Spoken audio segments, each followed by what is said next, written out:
Netafim. Grow more with less. Drupbesproeiing en spesifiek ondergrondse drup word nie algemeen met lucernverbouing geassosieer nie. Tog word daar reeds etlike duisende hektaar lucern al vir langer as 15 jaar met ondergrondse drupbesproeiing in Suid-Afrika geproduseer.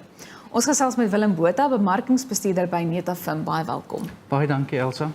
Nou Willem, verduidelik eerstens vir ons hoe werk ondergrondse drupbesproeiing?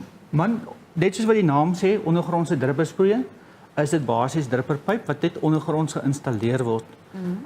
Die basiese beginsels rondom drup en die produkte wat gebruik word, is presies dieselfde as boogrondse drup. Met ander woorde, dit wat in die boorde is, dit wat ons in ons wingerde sien, of in ander rygewasse, is die beginsels presies dieselfde.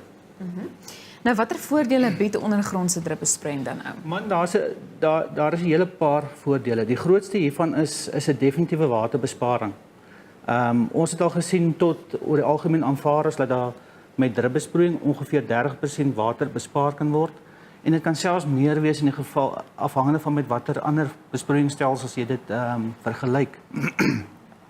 Dan ander groot voordeel is natuurlik omdat jy ondergronds is, kan die boer met sy trekker en sy mekanisasie kan hy boer beweeg sonder om die drupperpyp te beskadig.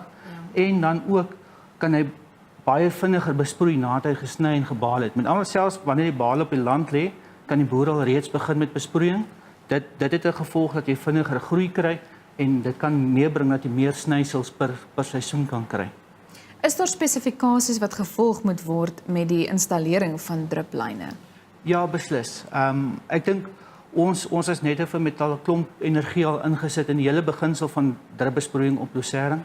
Kom al 15 jaar. Daar is al getoetste resultate en met die behulp van ons landboukundiges en ons tegniese adviseurs kan ons die boere baie help om dit reg te doen. Oor die algemeen as ons praat van drupbesproeiing, dan praat ons van druplyne wat 1,2 meter uitmekaar geïnstalleer word op 'n diepte van ongeveer 30 cm en dit alles word met 'n skeerploeg gedoen. Normaalweg die drupperlewering wat ons gebruik is in die omgewing van 2 liter per uur en dan tussen druppers is daar 60 cm spasiering.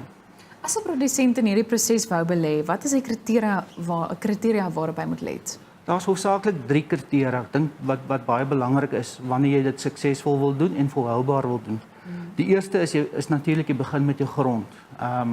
Met 'n ondergrondse drupstelsel wil ons gaan kyk na goeie grond. Met ander woorde, jy moet gaan kyk of die boer moet gaan kyk na die tipiese lucerne-gronde wat gebruik kan word. Met ander woorde, dis diep alluviale gronde, goed gedreineer met goeie watervermoë en dan waterverspreidingsvermoë ook. So dis die eerste ding. Die tweede ding is die boer moet gebruik maak van 'n geërkende besproeiingsontwerper. Hierdie ontwerper sal sy stelsel dan ontwerp volgens sekere hidroliese spesifikasies en dit het gevolg en dit is belangrik ten opsigte van die houvermoë van die stelsel en die volhoubaarheid van die stelsel. Is dit duur om so 'n stelsel aanvanklik te laat ontwerp en te installeer?